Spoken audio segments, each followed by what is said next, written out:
बीरू बीरू बीरू बीरू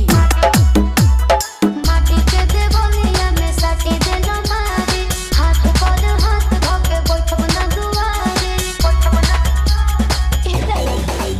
अरे माटी के देवलिया में साटी देना मारे हाथ पर हाथ धोके बैठब ना दुआरे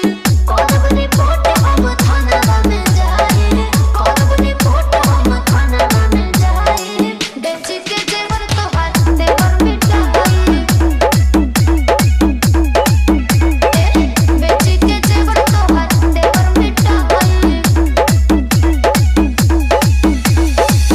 बीरू बीरू बीरू बीरू बुझले ले बड़ा हो के काम जोर हो तोहरे कारण बहावत बानी लोड हो होश आई तो राजा मद होश होइबो हो सारा वाइब करब तुमे होश होइबो हो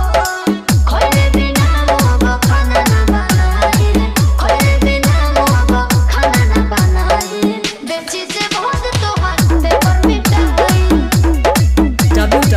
www.djjc बेची जे बहुत तोहार देवर मिटाई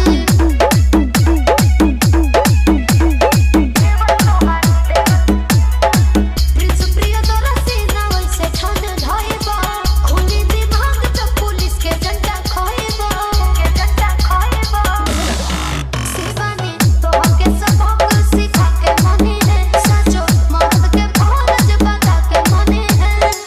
तोके सुधार कोनो हद में हम जाए तोके सुधार कोनो हद में हम जाए बेची जे बहुत तोहार देवर मिटाई बेची के जेवर तोहार देवर मिटाई डीजे बीरू राजा साउंड टोडरपुर पूजा हुआ बाजार आजमगढ़। Mobile number 73 48 19 39 56।